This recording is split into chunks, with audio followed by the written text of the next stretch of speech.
Hi there. Welcome to Real Life on the Homestead in Ontario. As you can see, looks like winter has officially arrived. And as part of winter and my promise to you, we are going to try and do a soup or stew Saturday. I'm going to try to do it every week for uploads, but may have to be every second week depending on how busy we get. This week, I'm going to make my version of a Zuppa Toscana, which is an inspiration from the Olive Garden, but I've put my own twist on it. And at the end of the soup making, I'm going to show you how I can it so we can easily access a jar of ready-made soup just ready to heat up and eat. So please join me in the kitchen and let's get started. We are going to start with some bacon, and as always I bake it in the oven, not in a fry pan. I find you get perfect texture, crisp, and never burn your bacon. I'm not going to bore you with cutting up potatoes and onions. I'm pretty sure you know how to do that. But this soup here, I have taken the inspiration from Zuppa Toscana from the Olive Garden. But their soup is basically a thin broth, creamy broth with potatoes, sausage, and kale. And what I've done is made this soup a lot heartier because we want this to be not just a meal for tonight, but we want to be able to open a jar of it later and heat it up on a cold day and have it ready to go. So my recipe is going to be linked in the description box for one batch, but I'm doing a double batch here in case you think I'm adding a lot more than what I'm saying. It's because I'm doubling this batch.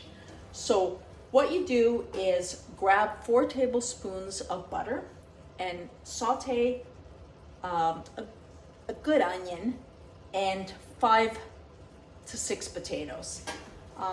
I'm basically looking at it, it's half a pot, looks good to me. Then I am not just doing the Italian sausage, but I'm doing some ground beef. So I'm doing a pound of Italian sausage, pound of ground beef, a good 8 cloves of garlic, some chili flakes, because you always got to have a bit of heat, some Italian seasoning where I take my oregano, parsley, marjoram, rosemary. I chop those all up, make a nice Italian seasoning.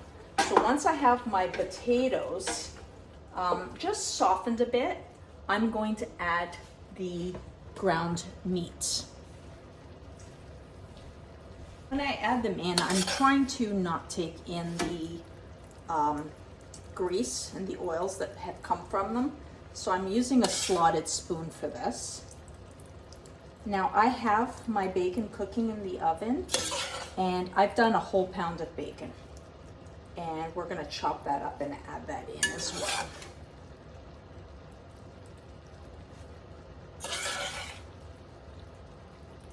Now this is a great winter meal, but if you think about it, wouldn't it be nice on a cold day after you've been cleaning snow to just open a jar of this, heat it up in the microwave, and you're good to go. You don't have to worry about dinner. You could do a salad, or you can just have some nice crusty bread to go with it. It's a full meal.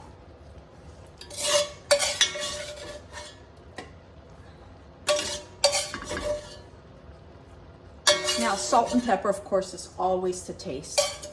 I don't even have to mention that, but yes, you do add salt and pepper to taste. I'm going to move this over to the other burner, as long as you can still see what I'm doing. So I'm tossing this. My potatoes are not going to break up because they're just sauteed. They're not cooked yet.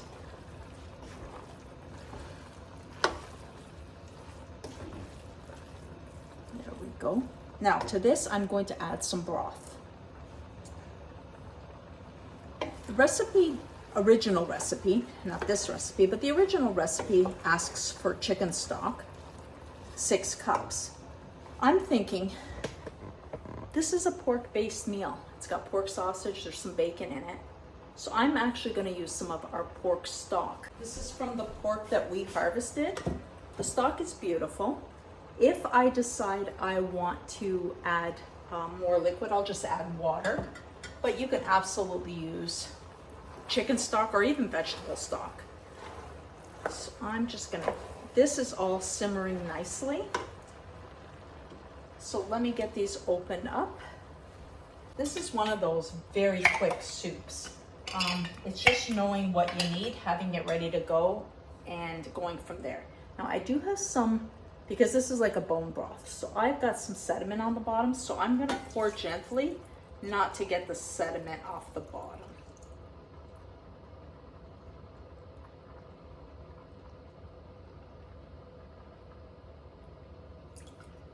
Just leaving that behind. Oh, it smells so good.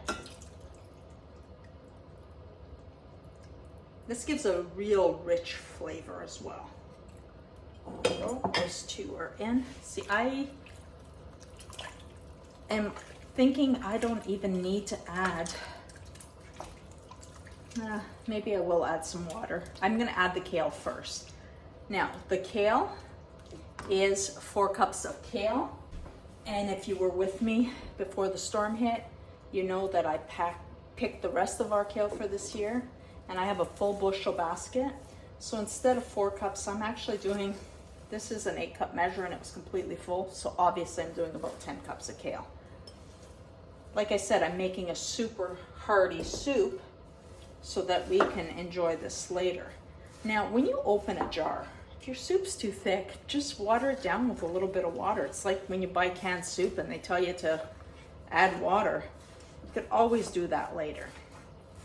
Now, when I can this, I am going to be water bathing. Water bathing is not an approved method for what I'm cooking because I've got meat, I have vegetables, I'm using butter, I'm using cream.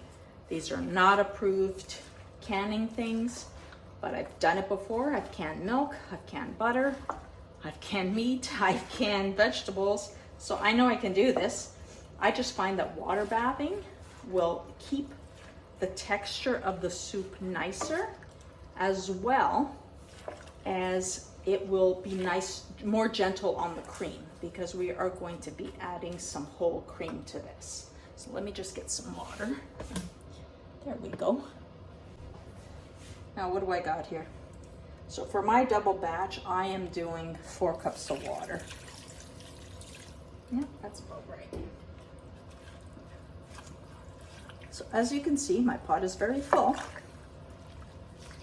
But as you know, kale always cooks down a bit. So I am just going to bring this up to temperature. And you know what? Let me add my bacon in now. I want those flavors to get in there. This was a full pound of bacon. I chopped it up. I cooked it in the oven, as you saw. So this is gonna give spectacular flavor to this meal.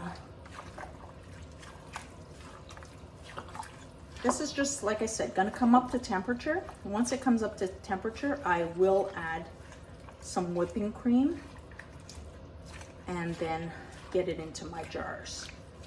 So I'm just gonna put a lid on this. Wait for it to come to temperature, and then we'll finish it off. Our soup has now come to temperature. As you can see, the kale has started to wilt, which is all we want. I'm going to add some whipping cream to this soup, and the recipe is 2 cups of cream. I'm doubling, so I'm using a full liter.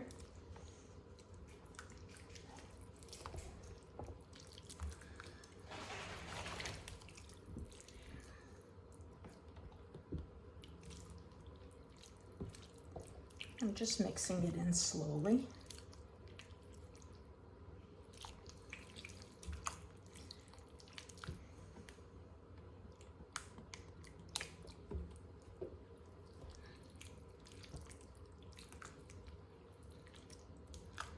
This gives the soup a real nice richness. And again, this is why this is not an approved method, because they don't recommend canning cream or milk I have done it both pressure canned and water bath, and it is absolutely fine in my opinion. But of course, always, always, always do your own research, because I'm doing things my way in my kitchen and you can do things your way in your kitchen. So do whatever you're comfortable with. You may just want to do this recipe for yourself and have it as a dinner and not can it at all, and that is good too. It's still a super great soup to have throughout the winter. So there we go. Just gonna put that aside, and I'm just gonna show you how I get the jars ready for processing. Canning funnel, can't get any easier than this, guys. And I always take from the bottom, so I have a good ladle of all the goodies.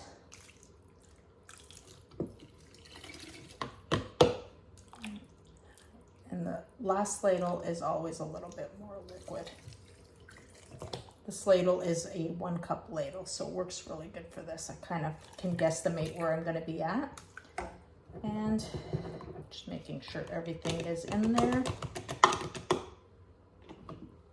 Take a paper towel or cloth with some vinegar on it, just to make sure that there is no grease or sediment on the rim. Canning lid and your band. I do not over tighten. And this I am going to water bath can. Now, let me be very specific about this. For water bath canning, 3 hours from a roaring boil.